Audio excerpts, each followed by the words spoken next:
Wano tuba tukuleetera obubaga bw'abaserebu abacelebratinze emyaka gyabwe abacelebratinze okuzimba ennyumba abacelebratinze okutandika obutale ku bya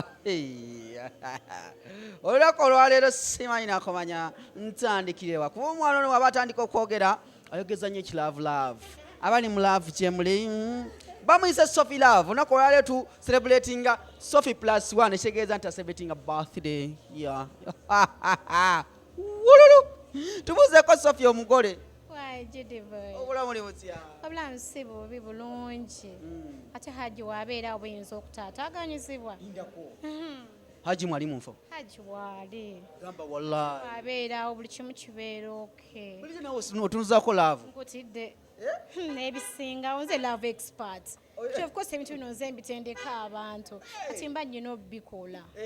Mu kaseera nga kano nga tanagenda ku mukolo gwo mu kaseera nga kano ng'omuntu akuteeketa omukolo nga katugambe bibadde gundi oba birthday surprise oba ki n'ogigwamu n'ogitegeera nti gyeri ne bakuyita naye nga gw'ogimanyi gyeri omuntu olina okwetegeka otya okulaga nti naawe okiguddemu bugwi. Of course olina okupretendinga obutabambi obutabayibana obamala mu maanyi olwekitegeera koze omuntu aba ddala yekategese surprise n'omulaga ate n'ojja lulaga nti mbadde nkimanyiiko oba mumazeemu amaanyi okumumenya amagezi g'ataddemu buli kimu so you have to pretend. Yes. Omuntu yenna abbirirako munne bigambo bino atwala ku BBS Terefina omuntu atwala abbirawo ku munne n'amugamba nti waliwo kye bategese alina kukolebwa ki tumugalamize bali ku State Square tumuwe kibooko nga tumuyiridde n'amazzi kuba oba omenya banno bwe bagamba nti it's a surprise keep it as a surprise. Yes. Naye abamu baagala okwefuula abalungi nti ndage nti nkufaako nnyo like weetegeke surprise erina kubeera surprise. Yogeze gonjebwa oh surprise very surprise. Ivashiddeka. Obulamu buli butya? Obulamu si bubi bulungi nze bwe mbeera mu love buli kimu kibeera okay. Ale by the way nze oli mu love yaddala nnyo sokolumye ku bayaaya bannange I'm in love with my Hajji era from day one Hajji njamu bakuba abalumwa mulumwe abaagala mwagale ko he is mine. Wange. Sophie love olunaku olwaleero tuli ku birthday yo ocelebrating birthday olunaku olwaleero owulira otya gwe ng'omuntu okuba nti ogasseeko omwaka omulala ogenze ku fourth level third level third floor today third floor yange etandika leero that's why by the way tebadde surprise mikwano gyange babaddewo nnyo bambi olinaga Sophie love ku birthday nze nkoze kino nze ndi bwenti bambi mwebale kunjagala naye olunaku olwaleero Hajji yasazeewo nagamba nti yita banno like ba celebrating naawe Sophie love at 30 so I'm so grateful. Olaba nti akutiikidde n'engule nkutidde ate bwagimpa njigaane nkutidde Hajji bwampa engule njigaane oyo ye wange sobola gaana ngule egiyo ne Hajji oba ogigeraageranya ku bintu ng'ebidduka tulinayo ziguleeda tulinayo zikatapira tulinayo emmotoka zino zitaxi ezeeri bagita batya n'amasuba ogigeraageranya ku ki ng'oyogedde kweza emmotoka esatu sanyinza agigereza oba ku Subaru gwadde togitaddeemu mpya nnyo eyaffe tekaddiwa olinaku edda budda yes tekaddiwa lunaku nga luno bumbaka ki bwinza okuweza ku Hajji by the way Hajji ozonsuubiza ebintu bingi naye nzize kati ntandise okulabako kuzina kino yakyogera ng'asaaga nendowooza oba alimba so bambi webale it's not a surprise to me nti mbadde sikimanyi naye byonna byensanzeewo mpulidde nga nsanyuse nga naye nkugamba kino gamba leeta ekyo as long as it is the best Sophie nga kinaakuwa essanyu so mwami wange omulungi bambi webale wepira nga nkyagala nakkaaba maama naye Sophie obayize bwensanga ono Sophie olwokuba ffenna tuli bannamawulire naye ebintu ebisinga biritugatta kati bwe yaŋŋambye nti njagala obeere ku birthday yange naye ŋŋamba nzijenze kaba nzije ne kamera divorce nkwagala ne kamera bino ebintu kati byakwemulisa yes tuli ku mulembe gwa .com ekisinga okuluma tuze tumulisa nnyo abantu abalala eri ebbali abatali mu mawulire ffe nga tubateekayo ffe ne mutusuula ebbali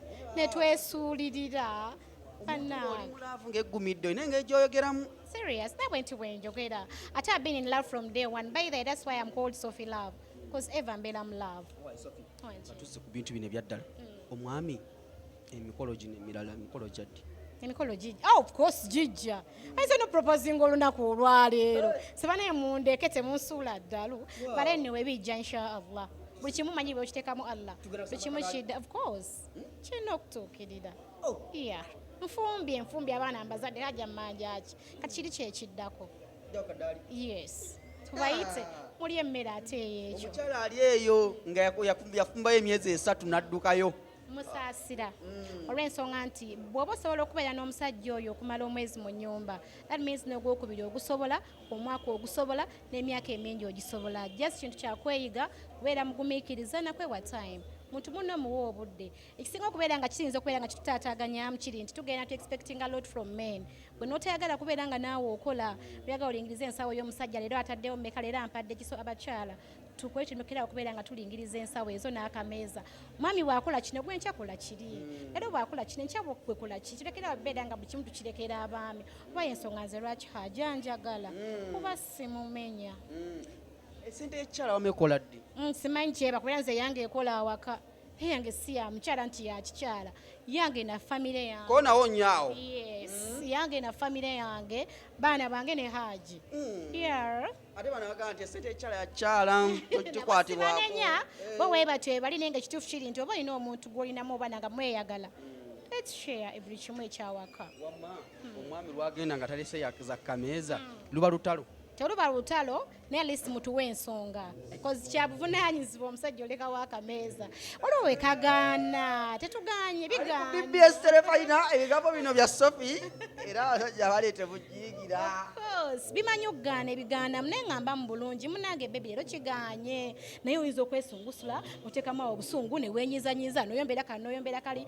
oluusi ne mudduka na buddusa okugenda n'otatunulira kubeera mpago kyoleka kukameeza naye ngamba muntu munange bebi leero kyaganye nkuwulirize ng'omuntu nange ntetenkanye nga madamu wawaka okitegeera ekyo ekintu just kuŋŋamba mu bulungi zize n'okugaana ewiiki kati bebi ez'okameeza zo teziriwo week number it is fine as long as oyina engeri gy'oŋŋambyemu it is fine as long as oyina engeri gy'oŋŋambyemu divorce than okwesungusula noyefuula tisizirina obitegeera eyo ebintu noteekawo ekibeerabeera awaka like n'emboozi neevaawo awaka olwokuba ssente ziganye on your day like birthday olunaku olwaleero message kigenza kubaka kibwenza okuweereza abawagizi abakulaba abakufollowinga ku bintu byo byosomesa bya love kyemanya bangi bali mu love essaawa eno naye eno mulala okay nebaza nnyo my fans bannanga abaagala nnyo Sophie love bannanga abalaba show zange nsiima nnyo nyine eddala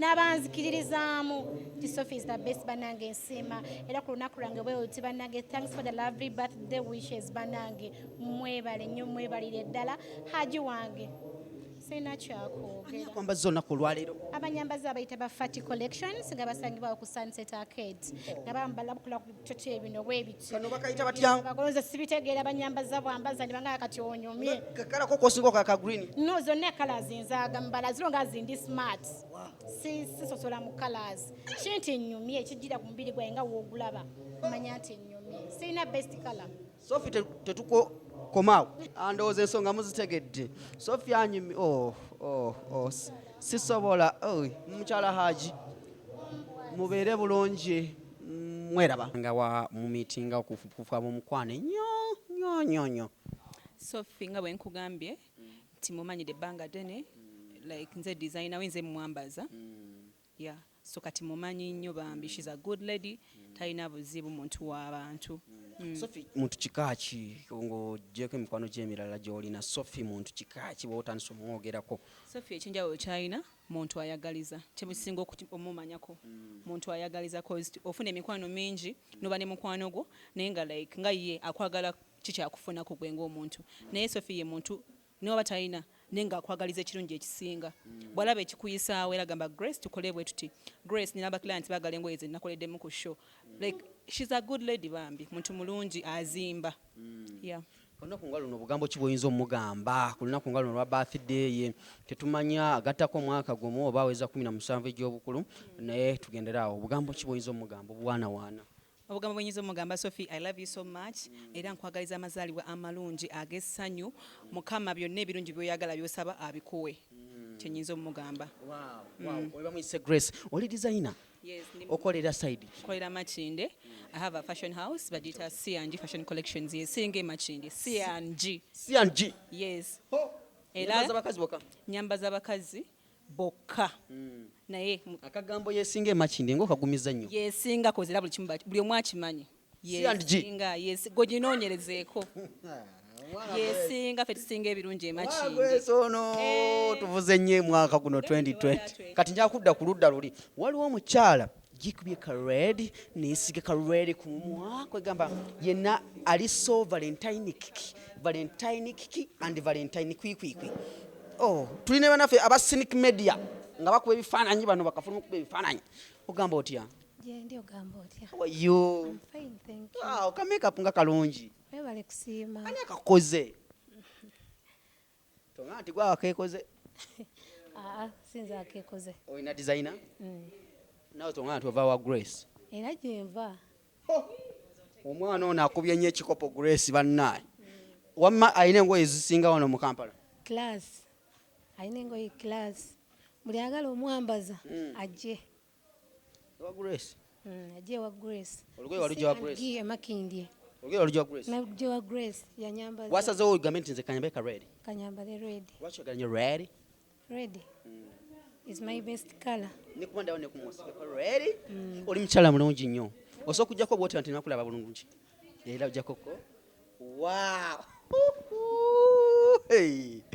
Banaye gye tutambulira eno gye tusanga abakyala abanyirira naye mmwe kuno omukolo tegusobola kubeerako musiiwuufu wamma bagamba ku mukolo tekubula ki Tekubula musiiwuufu. naye kuno kuliko ki abanyirira Tewali n'omu musiiwuufu. owaye Sophie Love omutegeera otya? Sophie Love mukwano gwange nnyo. Mwagala nnyo ate naye anjagala nnyo. Yanjagala nga bwendi. Yajja mu maaso gange n'anjagala nga bwendi ate nange ne musiimirayo. Ne mufuuka bakyali ba munda nnyo. Ne tuba ba mukwano nnyo. Mubaze naye ebbanga ki? Maze naye ebbanga ya myaka nga 3. Emyaka 3 tegiwanga tegikuumika n'emyaka 3 nga muli bakyali. Okitegeera? Era bugambo ki buyinza omuwa ku birthday y'engeno? Sophie Love kwagaliza birthday nnungi, kwagalira amazaalibwa amalungi. Njagala ofune essanyu ku mazaalibwa go. Ebirooto byo byonna njagala bituukirire. Era nsaba nti buli gw'oba osanze njagala omuleke nga musanyufu. Kuba nange yansanga nandeka nga musanyufu. Era nga nange era nkyali musanyufu. Eri Sophie Love. Kale.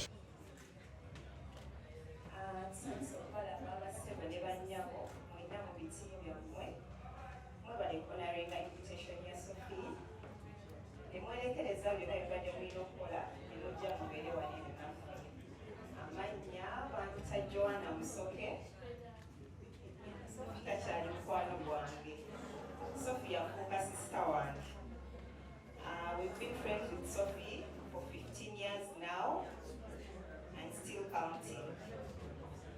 Sophie mwala mulungi nnyo era nga Grace bw'agambye buli muntu yidda Sophie in your life.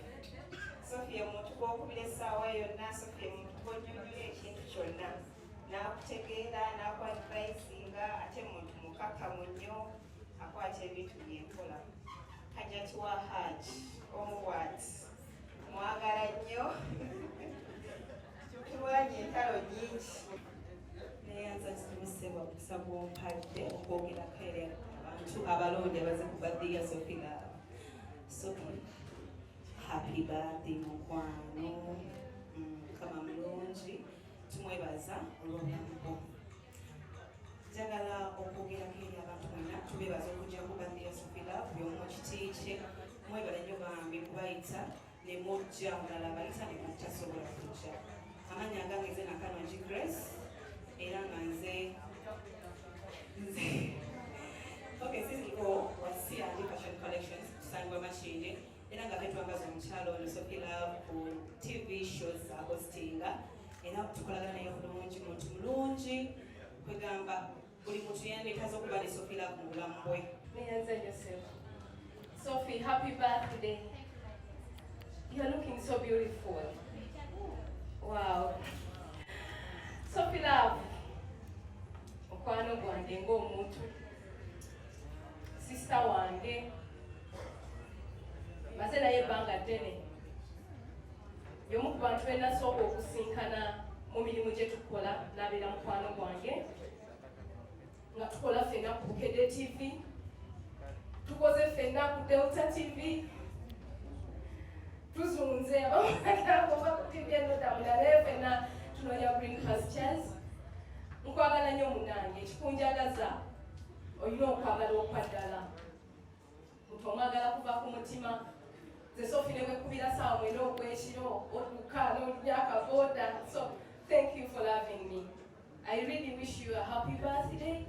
Sigenda kwogera nnyo bingi naye kyemanyi abantu bakimanyi nti oli muntu mulungi. Nze wande omuntu yankubira essimu nanyumiza naŋŋamba Sophie Love muntu muzibu, Sophie Love muntu mubi nnyo. Actually yali ayogera naye nga annyonnyola omuntu mulala ku Sophie gwe manyi era nakkubira nga naye omuntu ono kiki. So oli muntu oyo gwentegeera nange webale kuntegeera. Toli mukwano gwange kyokka oli sisita wange. Njagala nnyo Rita Penny cause ne bw'onyiyiziza at least Rita Penny abeerawo wakati awo n'agala nedda mwe muli baaluganda kino kirina kukolebwa bwe kiti. Rita Penny webale kunjagaliza kubeera mukwano gwa Sophie. Sophie, I love you. Okay. Mbalamusiza nnyo banyama ne bassebo. Amanye n'eddoboozi nze kkojja mu ballo nnyini gwo omutima ogulumirirwa eggwanga. Abasinga bambuuza nti omuki nenzi na mutima gulumirirwa ggwanga. Pozi nsanyuka nnyo ku lw'omukyalo ono gwe bayita Sophie Love yanjagala nnyo nga ntandika emirimu gyange egy'okujjanjaba ebitundu by'ekyamaze bye ntambulirako. Kyekimpisa kkojja mballo nnyini gwo omutima ogulumirirwa eggwanga. Ne neebaza nnyo Sophie Love nti ye mukyala alina omutima omulungi n'obeerawo wonna wonna akugamba kkojja mballo jangu tukole tuweereze eggwanga kubanga eggwanga lyonna liyimiridde okukola ki? Kwebalula. Nze kkojja mballo nnyini gwo omutima ogulumirirwa eggwanga. Sophie Love mpagalizi b'amazaalibwa amalungi. Abankumira takumira mpeera nnyini gwo omutima ogulumirirwa eggwanga. Ate okubeerako oggwanga. Sophie Love mukwano gwange namwagala nkyali mukyalo. Jjajja wange yamulaba ku TV ya Bukedde namukyalo nasanyukira musisinkana ku Delta.